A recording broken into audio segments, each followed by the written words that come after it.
Hola, ¿qué tal? Muy buenas tardes. Bienvenidos a una nueva entrega de Geopolítica en Radio Esperantia.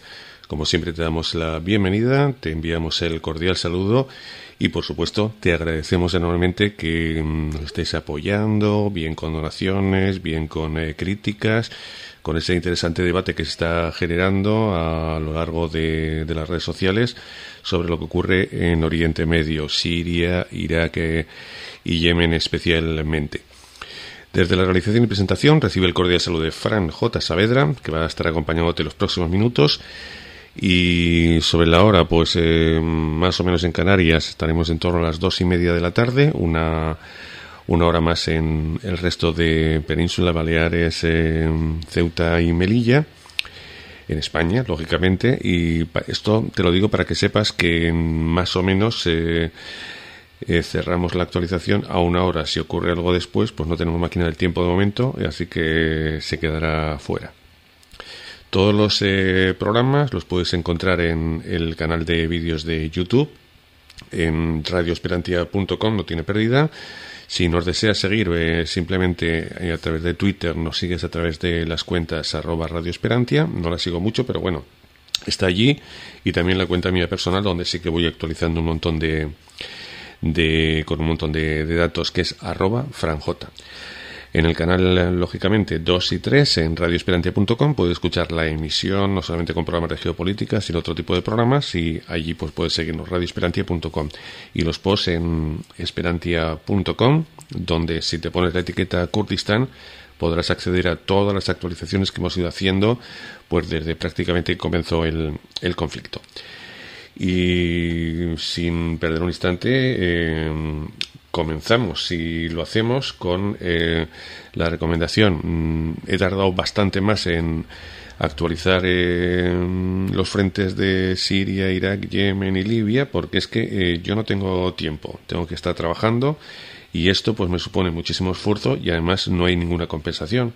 Ya te he comentado que bueno, que sería bueno que donaras algo que tampoco es que te pida tanto, €1, $1, que lo tienes ahí en el apartado de donaciones, radioesperantia.com, te vas a donaciones o tienes el link exacto ahí mismo.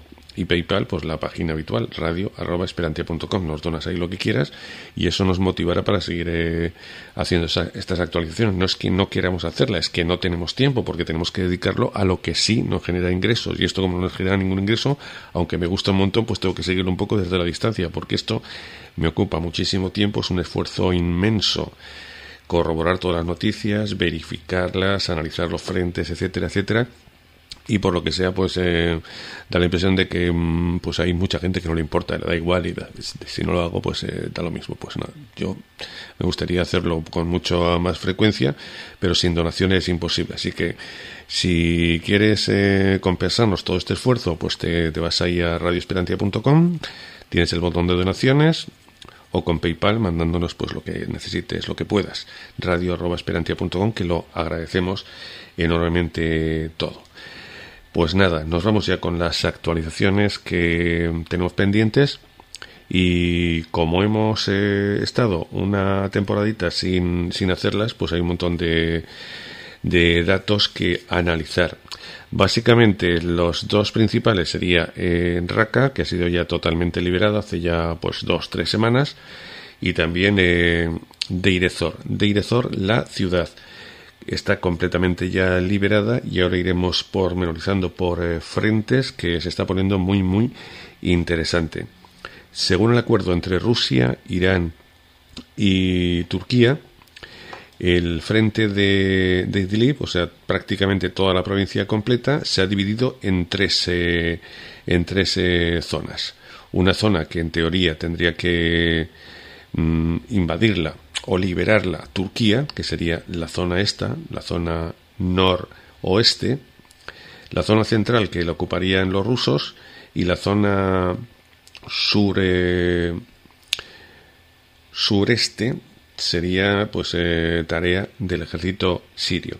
Esto es un acuerdo al que se ha llegado y que de momento pues no hay ningún problema digno de mención. Me sorprende bastante que Afrin, el cantón de más occidental de los kurdos sirios en Siria, el cantón de Afrin, que está así como medio aislado, esté muy tranquilo, a pesar de que tienes aquí tropas rodeándolo de HTS, Hayat Tahrir al-Sham, que serían los al-Nusros de antes, que tienes ahí a los turcos con muchas ganas de meterle mano, pero da la impresión, y por lo que me han comentado los contactos que tengo entre sirios, rusos, etcétera, que hay un acuerdo para no tocar el cantón de Afrin. Entonces los turcos creo que de momento pues están limitando a ir entrando en la zona esta de su designación en la provincia de Idlib, y veremos a ver cómo se desarrollan las cosas. Otro tema también muy interesante es que las dos bolsas que había aquí, creo que en la última actualización dejamos solamente una, la que estaba más cerquita de Homs, que estaría por aquí. La bolsa esta se ha disuelto, pero las tropas del ISIS se han acercado a lo que sería Hama. Entonces allí los últimos datos hay unidades pequeñas, pero bueno, que están tocando las narices, o sea, no están todavía limpia la zona de gente del ISIS, que además está pues peleándose con unos, peleándose con otros, pero bueno, esto se podría decir que es casi historia. Las dos bolsas ya del centro de Homs totalmente liberadas, no hay ningún problema, y ahora la batalla en esta parte pues estaría centrada en toda la gobernación de Idlib, que ya ves que está prácticamente en su totalidad en manos de HTS. Recuerda que Arsam, que serían los yihadistas patrocinados, auspiciados, apadrinados por Turquía, fueron expulsados, y ahora pues lógicamente están entrando para echar una mano a los turcos. Aquí están avanzando porque ten en cuenta que ahora HTS tiene mucha complicación, porque tiene los turcos por un lado, los rusos por otro y los sirios por otro. Y entonces, lógicamente, no pueden acudir a todos los frentes, y estamos observando que, sobre todo en el norte de Hama, están avanzando muchísimo las fuerzas del ejército sirio. Y teniendo en cuenta que han sido retrasadas por estas bolsas que quedaban y por los referentes del ISIS desperdigados que quedan por aquí, pues yo creo que en cuanto empiecen a controlar la situación, pues van a pegar aquí un arreón importante. Veremos a ver qué es lo que ocurre. En Raqqa, pues como te digo, totalmente liberada. Tampoco es que, bajo mi punto de vista, haya que darle una importancia capital, porque básicamente llevaban ya unos cuantos meses y el Estado Islámico tenía pues un barrio y medio. Se estaban defendiendo como podían, pero bueno, es indefendible una posición cuando estás rodeado, no tienes suministros, y mientras tú te estás debilitando, los otros están reforzando. O sea que matemáticamente es inexorable que caiga esa posición. Y al final cayó, y Raqqa está completamente liberada, mucho más destruida de lo que se imaginaba por todos los bombardeos intensos que han tenido lugar, pero Raqqa al final, que se consideraba, se sigue considerando la capital del Estado Islámico en Siria, pues ya ha desaparecido, ya no tiene nada. Donde se están moviendo muchísimo las cosas en Siria es en el quizá cuadrante sureste de la gobernación de Deir ez-Zor, que sería todo esto. Esto es el río Éufrates, importantísimo. Prácticamente ya ves que en la ribera occidental ya no hay presencia de ISIS, todavía están limpiando la zona, etcétera, etcétera. Pero bueno, la capital del ISIS, otra capital que no es que la tuvieran completamente, pero estaba allí Sanzaredin, que desgraciadamente murió, el mayor general que estuvo aguantando la guarnición de Deir ez-Zor durante casi 4 años, pues al final le estalló una mina cuando pasaba y murió desgraciadamente. Una gran pérdida para el ejército sirio, y además que era un elemento de capital importancia, porque según algunos expertos políticos en Siria decían que en el caso de que Assad se fuera, pues podía ser el próximo presidente. Ya no será. Así pues, yo de verdad lo he sentido mucho, porque como he seguido las evoluciones de este hombre y lo que ha estado aguantando durante 4 años, que muera con una mina, pues no sé, es una verdadera pena. Pero bueno, ten en cuenta que todo esto está plagado de minas, y los del ISIS no son mancos dejando bombas. artefactos de todo tipo para hacer todo el daño que puedan. Bien. Otra cosa que me han preguntado, y además de forma insistente: ¿por qué están peleándose y qué va a ocurrir con los pozos petrolíferos? ¿Quién se los va a quedar entre los kurdos y los sirios? Entonces, todos los contactos que tengo me dicen que hay un acuerdo de no agresión. No es una alianza de somos aliados, vamos en pos de un objetivo común, pero no hay enfrentamientos. Entonces, yo supongo que a final de la guerra habrá una serie de negociaciones que delimitarán quién se queda con qué. Lógicamente, ya hay un montón de problemas porque esto no es zona con mayoría kurda, es zona con mayoría árabe, y entonces, lógicamente, no les parece muy bien. De hecho, ya tienen algunos problemas, a pesar de que haya pues esas gobernaciones democráticas, asamblearias que organizan los kurdos, pero a los árabes no termina de convencerles. Además, son casi todos sunitas aquí, y de momento pues hay roces. Tampoco llega la sangre al río, nunca mejor dicho, junto a la ribera del Éufrates, pero que se tendrá que resolver. Supongo que toda esta zona petrolífera se la quedará el ejército sirio, pero hay mucho que decir, porque luego hablaremos, cuando entremos en Irak, lo que ha ocurrido con los kurdos iraquíes. Entonces, nos centramos en la batalla y veremos a ver qué es lo que pasa. De momento siguen avanzando, ribera hacia abajo unos y otros, y el ISIS, pues ya ves, tiene cada vez menos territorio. Y se ha dado una circunstancia bastante determinante en las últimas jornadas. Aquí no lo vemos, lo voy a ampliar para que lo veas. No se veía cuando lo vemos así en plano general, que es la localidad de Al-Qaim. Esto es Irak. Entonces, en Irak sigue avanzando, lógicamente, el ejército iraquí. Por aquí ya lo veremos, estaría la provincia de Anbar, y por aquí sigue avanzando el ejército iraquí, que ya ha liberado un montón de zonas. En prácticamente todo Irak le quedaría la provincia de Anbar y toda la zona limítrofe con la gobernación de Deir ez-Zor. Entonces, ¿por qué es importante Al-Qaim? Porque lo ha tomado el ejército iraquí, y ahora mismo está cortado el ISIS entre Siria e Irak. Los del ISIS utilizaban Abu Kamal y Al-Qaim para ir pasando de un país a otro. Entonces, si les cortas de raíz este paso, y aquí los avances que los han propiciado el asegurar posiciones los iraquíes, están ya solamente a 20 kilómetros aproximadamente de Abu Kamal, desde aquí, desde Siria, y Al-Qaim pues estará pues prácticamente a la misma distancia. Me han preguntado, ¿se puede decir que está partido ya en dos el ISIS en Irak y en Siria? Pues si contamos con el río Éufrates como una barrera natural, sí, pero lógicamente se puede cruzar, y todo este territorio lo tienen franco de momento para pasar, pero ya por territorio, por tierra, lo tienen ya imposible.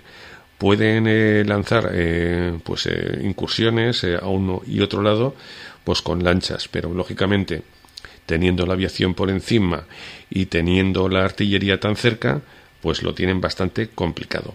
Entonces, están ya apretando muchísimo, y quizás lo más destacado de la última semana sea que el ejército iraquí, no el sirio, haya tomado Al-Qaim, que está en Irak, que sería el último paso fronterizo, y que el ejército sirio está ya muy cerquita de Abu Kamal, que sería importantísimo. El ejército sirio ha seguido avanzando en la ribera occidental del Éufrates. Tomaron Mayadin, que le costó bastante más. Por aquí está la isla Shah Island, creo que se llama, donde falleció Isam Sareddin, y el hecho de ir tomando localidades ya en la ribera del Éufrates pues limita bastante al Estado Islámico. Me han preguntado, y como me han preguntado, para satisfacer pues la curiosidad, lo he preguntado. Pero lógicamente ya sabes que no me gusta dar cifras, porque las cifras se las lleva el viento. ¿Cuántos efectivos del ISIS hay por aquí? Pues me han dicho que en torno a Abu Kamal se han retirado de toda esta zona se han retirado a una posición que puedan defender y están atrincherándose en Abu Kamal, pero tienen la espada de Damocles de las tropas iraquíes que les presionan desde Al-Qaim, y lógicamente tienen a los sirios que están bajando de momento lejos, pero por la ribera occidental del Éufrates, y tienes pues el ejército sirio que está avanzando desde el pues sería sur oeste de la gobernación de Deir ez-Zor. Un dato significativo: ya esta semana se ha dado órdenes a las fuerzas Tigre que vayan a por Abu Kamal.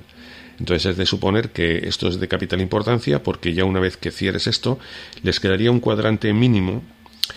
Se puede decir, bueno, les queda todavía mucho territorio. Ten en cuenta que esto, la mayoría es desierto, así que quitando unas cuantas ciudades, se queda en nada, pero ya ves, la presión que tiene el ISIS estaría pues prácticamente en esta zona, y eso que lo he agrandado bastante. Por aquí casi todo es desierto.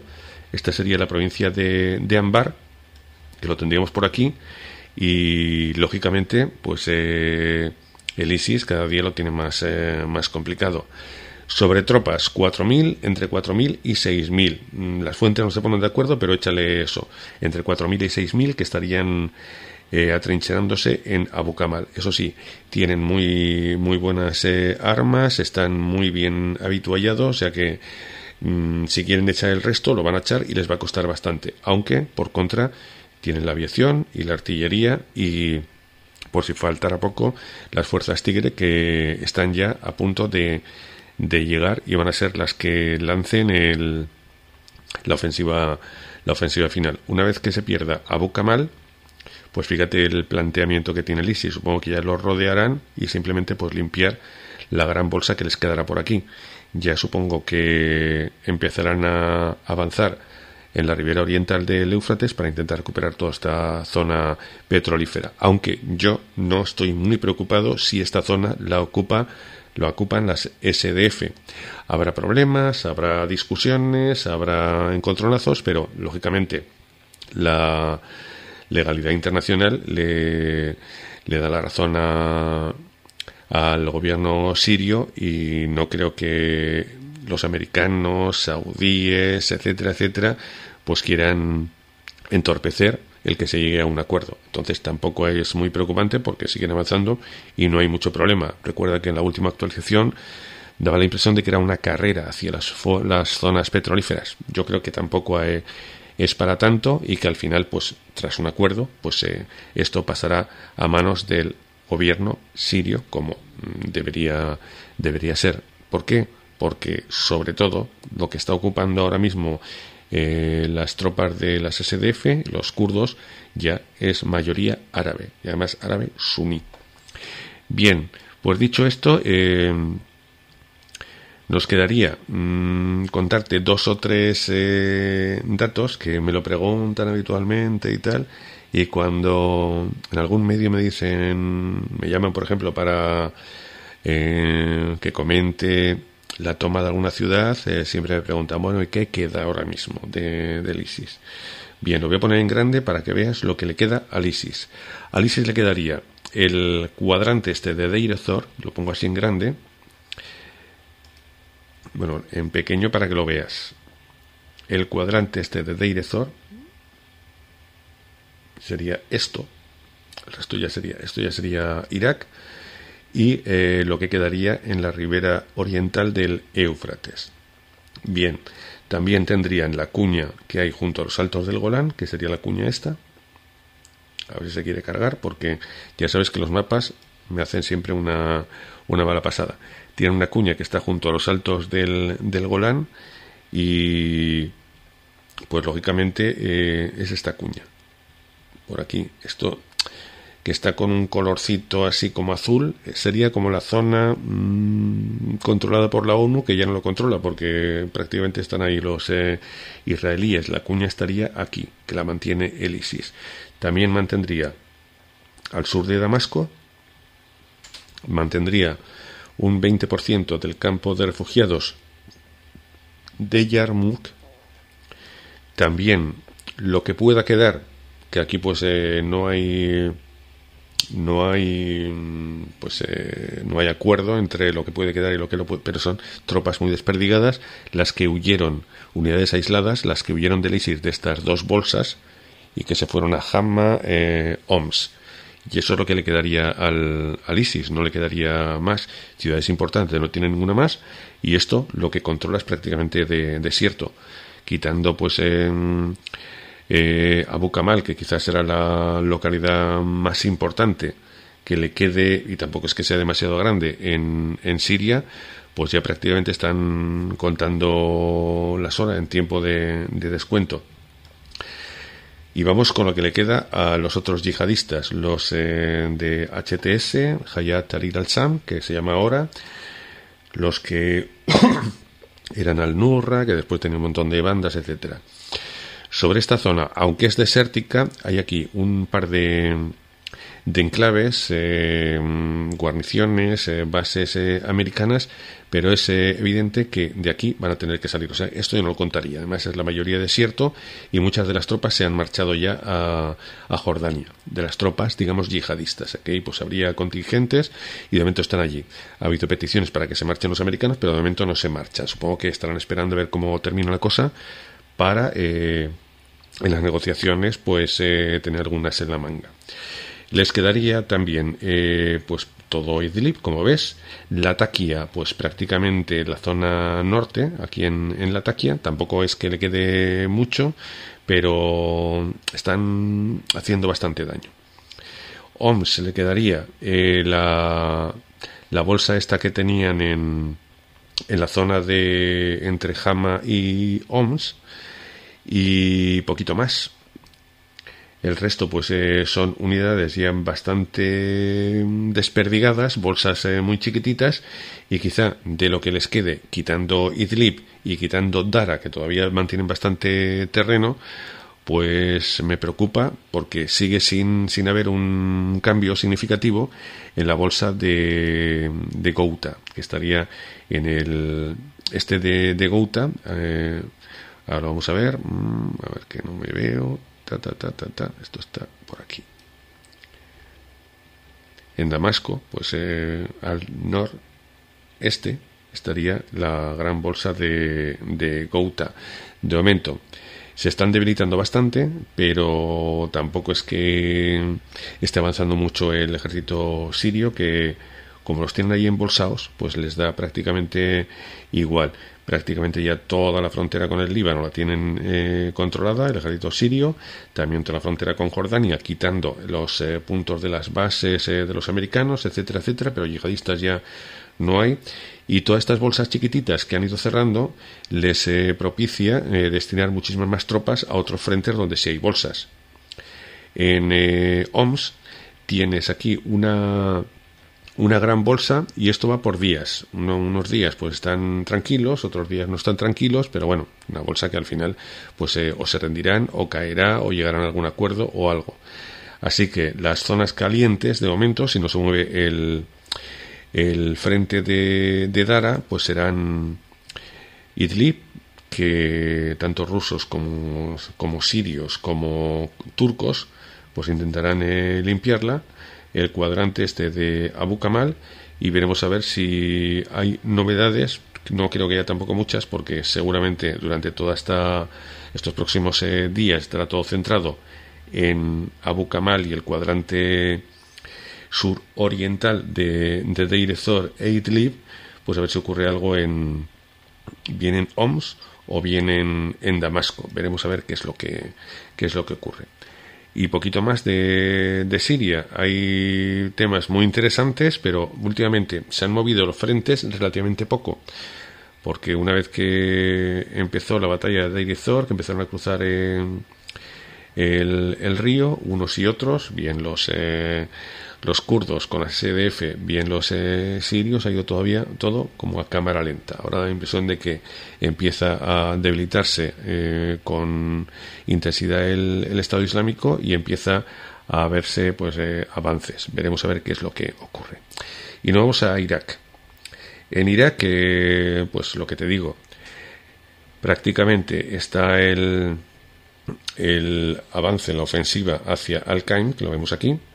Al-Qaim es más chiquitito que Abu Kamal, por eso si no lo amplías no lo ves, pero estaría ahí al lado de Abu Kamal.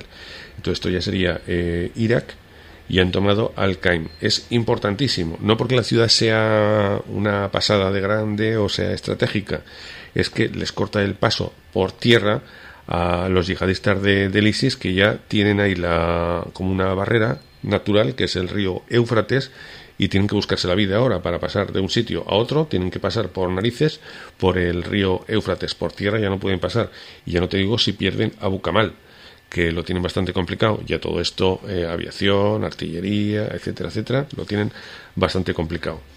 Entonces, en Irak, esto sería la línea de la frontera. Entonces esto sería toda la provincia de Anbar, que es lo que les queda, y aquí pues prácticamente ya lo tienen controlado. Hay células durmientes, hay atentados, porque allí en Irak el ISIS ya prácticamente está finiquitado, no tiene ciudades que controle y grandes, y lo que están haciendo es colocarse en modo células bien durmientes, células terroristas, pues como cualquier banda terrorista, no saber dónde están, no saber dónde te van a aparecer, es difícil controlarlos, y ya no es un ejército que sabes que está ahí, un ejército de ocupación que sabes que hasta ahora pues estaban en Deir ez-Zor, o estaban en Abu Kamal, o estaban en Raqqa, sabías dónde estaban, dónde los podías bombardear, pero ahora están pues por ahí esparcidos por Siria, Irak, Oriente Medio, y lo estamos observando que hay muchos más atentados, más coches bomba en localidades que estaban ya en la retaguardia, o sea que eso nos muestra que va a ser muy complicado ahora, una vez liberadas las ciudades. Lo que va a ser una tarea titánica es la de las fuerzas antiterroristas de la policía, y una vez que el ejército ya controle toda la situación, pues ya serán las fuerzas policiales y antiterroristas las que tengan que hacer una labor, ya te digo, titánica, para poder erradicar el terrorismo yihadista tanto de Siria como de Irak y Yemen. Entonces, ha habido una circunstancia muy interesante, no te lo he querido comentar, lo he esbozado antes cuando hablaba de Siria, pero lo quiero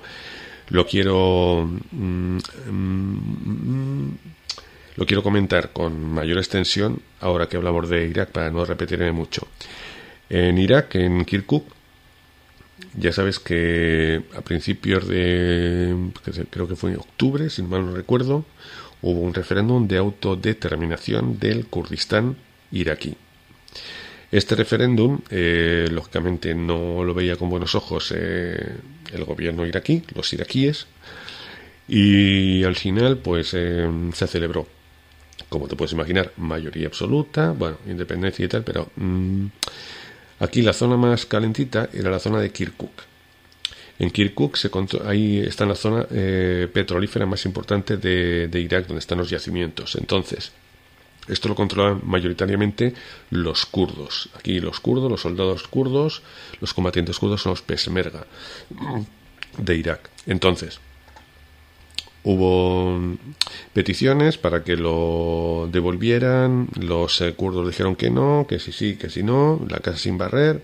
Bueno, al final enviaron tropas, el ejército iraquí, los kurdos dijeron vamos a defendernos hasta la muerte, pero al final se quedó todo en agua de borrajas, y lo que han hecho, pues no han combatido y simplemente se han retirado a la circunscripción de lo que sería el Kurdistán iraquí, porque hay que tener en cuenta que todo esto que habían tomado era ya zona que no tenía mayoría iraquí, pero lógicamente si pillas un cacho de terreno donde tienes petróleo por un tubo, pues la tendencia es a quedártelo. Pero los iraquíes dijeron no, nos has ayudado para erradicar al ISIS, pero ten en cuenta que tal. Bueno, al final no ha llegado la sangre al río, nunca mejor dicho, aquí sería el Tigris, pero de momento por las cosas tranquilas. Y lógicamente en Kuzturmatu también ha habido un montón de follones, pero después de ese cruce de acusaciones, la llegada del ejército, porque hay que tener en cuenta que los Peshmerga, los kurdos iraquíes no tienen aviación, entonces lógicamente lo tenían bastante complicado si se enfrentaban al ejército iraquí, y también estaban las milicias chiitas que estaban apoyando al ejército iraquí, no lo tenían del todo bien. Entonces, esto que ha ocurrido en Irak, donde el contingente de los kurdos ha dado su brazo a torcer seguramente habrá un buen acuerdo de autonomía o lo que tenían hasta ahora, reforzada o lo que sea. Pero bueno, todas estas confrontaciones ha hecho que Barzani, el líder de los kurdos iraquíes, haya dimitido y no se sabe un poco la trascendencia que tendrá y cómo va a terminar la cosa. De momento está allí. No hay combates, de momento hay tranquilidad y se han retirado a sus posiciones del Kurdistán normal de antes de la guerra los kurdos. Y todo este terreno que no era Kurdistán pues ha sido ocupado por el ejército iraquí y las PMU. Bien, ¿por qué digo esto con referencia a Siria? Porque están prácticamente en la misma tesitura en Siria. Ten en cuenta que los kurdos han ido avanzando y apoyados por Estados Unidos mayoritariamente, también en algunas zonas puntuales por los rusos, pues han conseguido avanzar contra el Estado Islámico y liberar un montón de ciudades.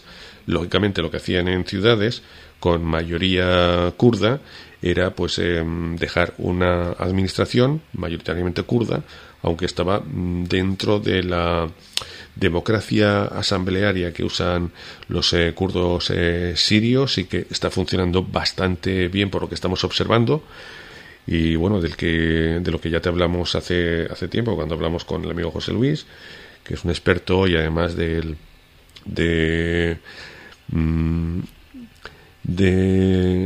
la asociación Azadi, que bueno, nos explicó perfectamente las diferencias entre unos kurdos de Irak, de Siria, de Irán y de Turquía. Entonces nos lo explicó perfectamente y el funcionamiento a uno le gustará, a otros no les gustará, pero yo creo que está bastante adecuado a la realidad que viven.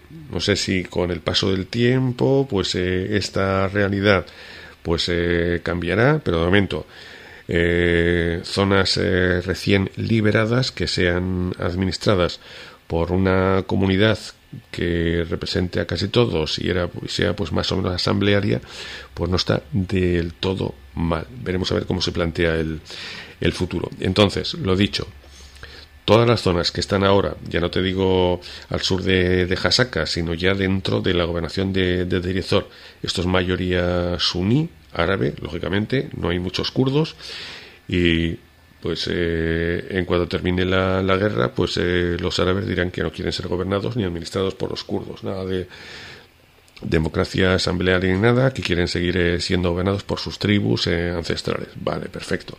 Pues seguramente entrarán en confrontación con los kurdos. Los kurdos querrán quedarse con todo lo que puedan de la zona petrolífera, el ejército sirio y el gobierno sirio les dirán que nanay, y al final pues supongo que se retirarán sus posiciones. Es de esperar, y lo que yo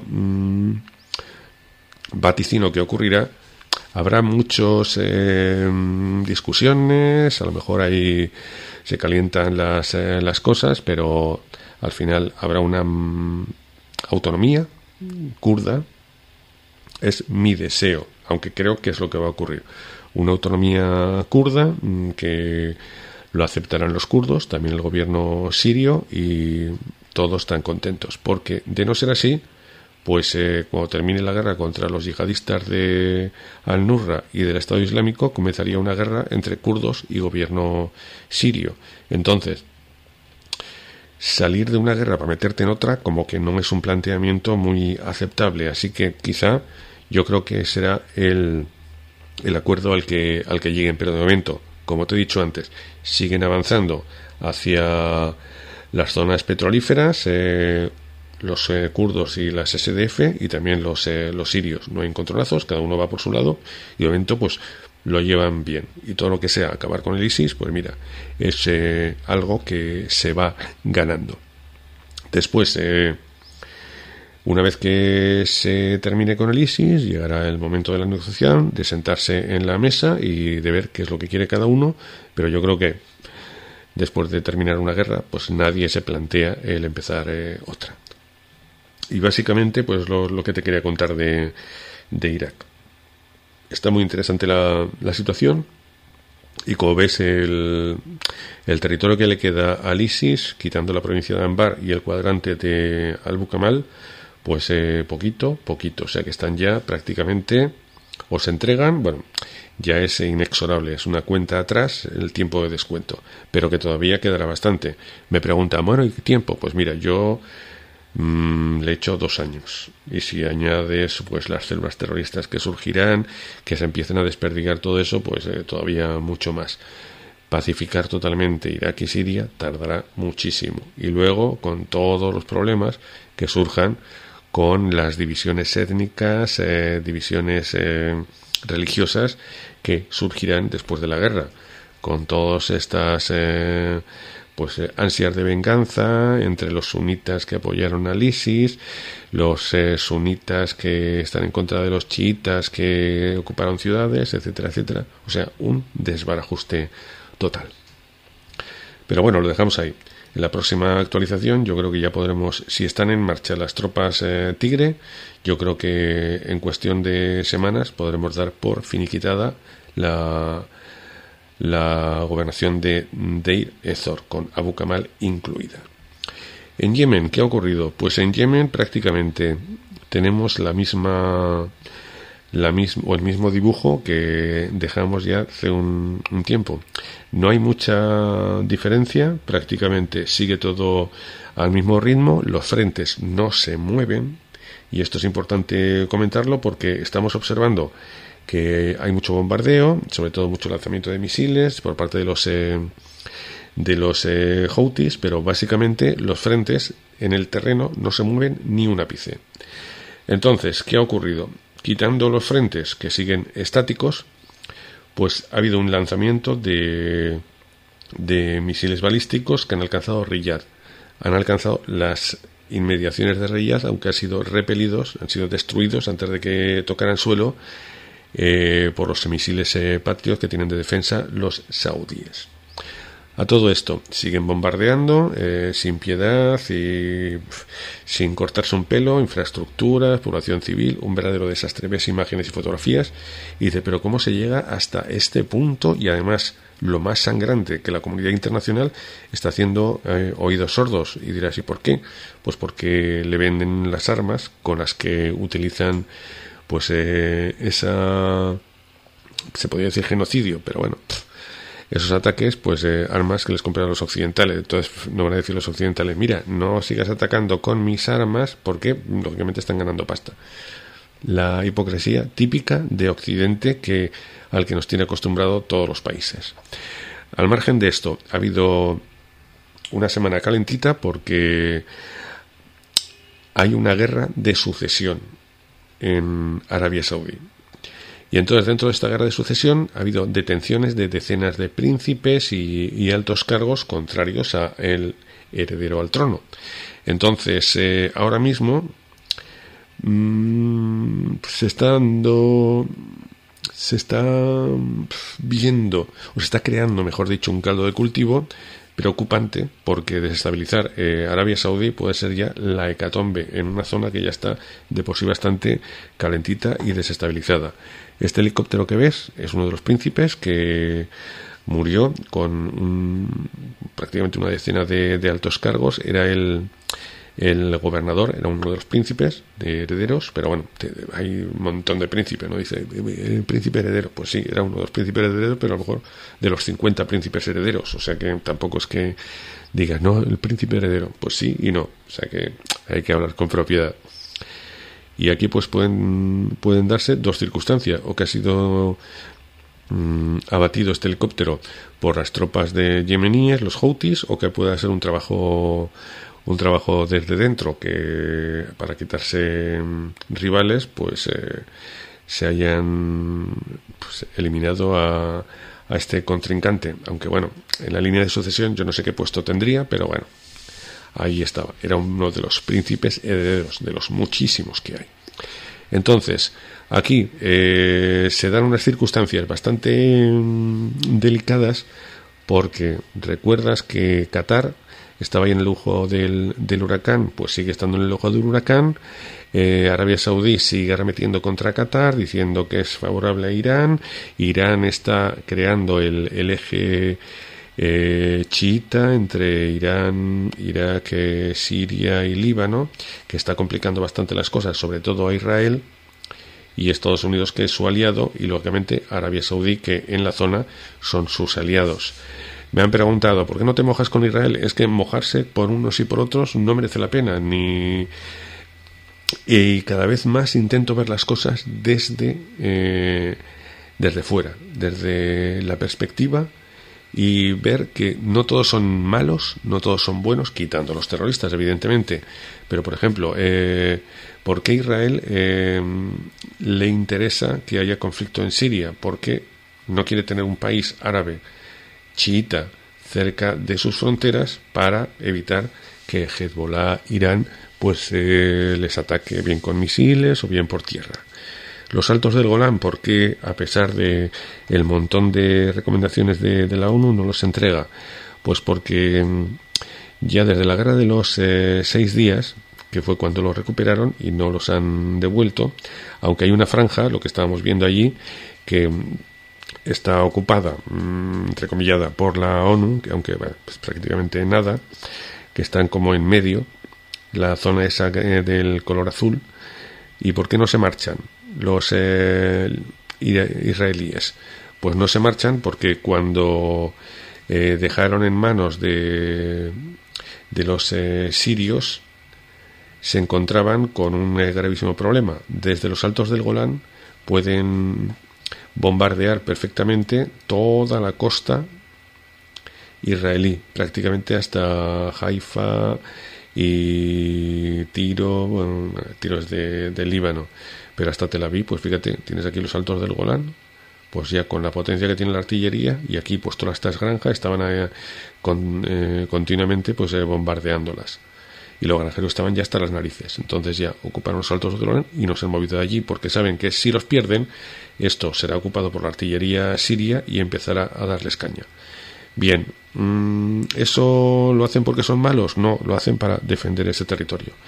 ¿Y los sirios por qué quieren recuperar los Altos del Golán? Porque los Altos del Golán, al igual que les ocurre a los israelíes con los sirios, pues les ocurre a los sirios con los israelíes.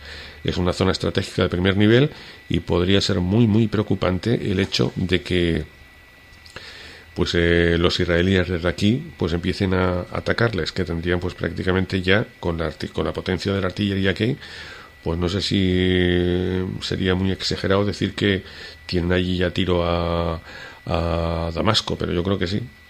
Con la potencia que tiene la artillería ahora mismo, pues esto lo puede hacer, y ya sin hablar con misiles ya, etcétera, etcétera.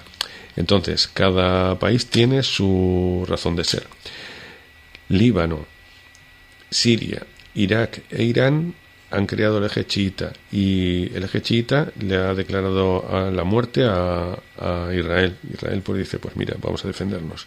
¿Y a quién defiende Israel, o de quién es aliado Israel? Estados Unidos, Arabia Saudí y los, digamos, países cercanos a Arabia Saudí, sunitas. También, lógicamente, les interesa. Muchas veces me he preguntado, ¿y por qué les interesa que esté aquí el ISIS? Pues porque hace una especie de tapón. ¿Y no será porque ellos mismos lo han creado el ISIS para que les haga de tapón? Pues también podría ser. Lo mismo que Al-Qaeda, mientras el ejército sirio esté ocupado con los yihadistas de Al-Qaeda y del ISIS, no se ocupa de Israel. Esto suena muy maquiavélico, pero la geopolítica es más o menos así. Y poquito más, ya te digo, vamos con Libia, que hay un par de noticias, tampoco muy centradas en los frentes, pero sí que ha habido alguna noticia de interés.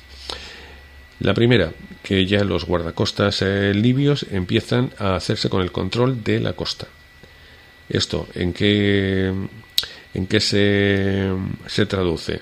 Pues que, por ejemplo, han detenido un barco cargado de drogas que venía del Mediterráneo occidental, y que iba a Siria. Bien, también están procediendo a la detención de un montón de embarcaciones de traficantes para que intentan pues coger que intentan trasladar, que ya me lío, trasladar inmigrantes ilegales hacia Europa. Pues ya lo que antes era prácticamente que las ONGs, entrecomilladas, lo recogían prácticamente en la costa, ahora son los guardacostas los que controlan su costa y detienen las embarcaciones y las devuelven otra vez a Libia. Han cambiado las cosas, pero por contra estamos observando, y yo que vivo aquí en Canarias, en España, pues un aumento de las pateras que están llegando sobre todo al sur de España y un poquito menos a Canarias, pero es preocupante. Quizá hayan optado los traficantes por otra ruta algo más franca que la que ya se le está empezando a cerrar con los guardacostas libios aquí en Trípoli, Misrata, Sirte, etcétera, etcétera. Otra noticia: la Corte Penal Internacional ha denunciado violaciones de derechos humanos de prácticamente los dos gobiernos libios. También los dos gobiernos libios se han empeñado en que el petróleo que extraen lo van a vender en euros. Entonces esto a todo el eje americano, que vende el petróleo y lo comercia en dólares, no le ha gustado mucho. Entonces le están haciendo como un vacío. Entonces, a las complicaciones que tiene el gobierno o los gobiernos libios para colocar petróleo en el mercado, pues se une una doble preocupación, una doble complicación, porque la mayoría de los países no admiten petróleo en euros, sino que sea en dólares. Pero bueno, están ahí uno por otro, la casa sin barrer. Y poquito más. Recordarás que hace pues una semana y pico ha habido un atentado en Nueva York. Un miembro del ISIS, un lobo solitario que era soldado del ISIS, etcétera, que no se arrepiente de nada. Y pues una vez más vemos pues estos picotazos sangrientos de los terroristas, no solamente en Siria y en Irak, con el desmantelamiento de lo que controlaban en Siria, Irak y Oriente Medio. Vamos a ver un aumento de terrorismo en Europa y en Estados Unidos que va a ir creciendo, y eso es lo que va a suceder pues a el ISIS o Al-Qaeda en modo ejército de ocupación. Ahora estarán ya en modo células terroristas, que será bastante más complicado controlar. Y poquito más. Recibe el cordial saludo de Franco Saavedra desde la realización y presentación. Y como te digo, me echarías una mano y me ayudarías bastante si te enrollas un poquito y te vas aquí a radioesperantia.com, donaciones, puedes donar por PayPal a través de cualquier tarjeta de crédito. radio@esperantia.com es nuestra cuenta de PayPal. Te vas ahí a donar y te agradecemos que $1, €1, etcétera, etcétera, y nos vas a ayudar muchísimo, sobre todo a encontrar tiempo. Yo no soy youtuber, no gano pasta con YouTube. Bueno, es que tampoco podría, porque ya en las reglas de YouTube lo dice bien claro: si hablas de conflictos no puedes monetizarlo. O sea, yo no gano nada.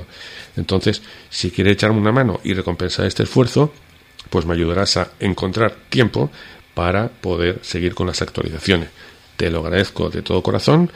Y nada, que este programa lo puedes encontrar ya en radioesperantia.com. Te lo encontrarás en los canales 2 y 3, que lo emitimos ahí junto al resto de programación, con interesantes debates, entrevistas, charlas y contenidos. Y también, si te vas al apartado del blog esperantia.com, pues ahí lo tienes, todas las actualizaciones. Y si te vas a la etiqueta Kurdistán, pues podrás ver todas las actualizaciones completas con todas las que hicimos y entender un poquito qué es lo que iba ocurriendo desde que hicimos una actualización y continuamos con la siguiente. Que espero verte prontito, depende un poco de todas las donaciones que lleguen y del tiempo que tenga. Y hasta entonces, pues nada, que pases un buen resto de jornada y nos vemos en la próxima. Hasta entonces, muy buenas tardes. Buenas tardes. Buenas tardes. Buenas tardes. Buenas tardes. Buenas tardes. Buenas tardes.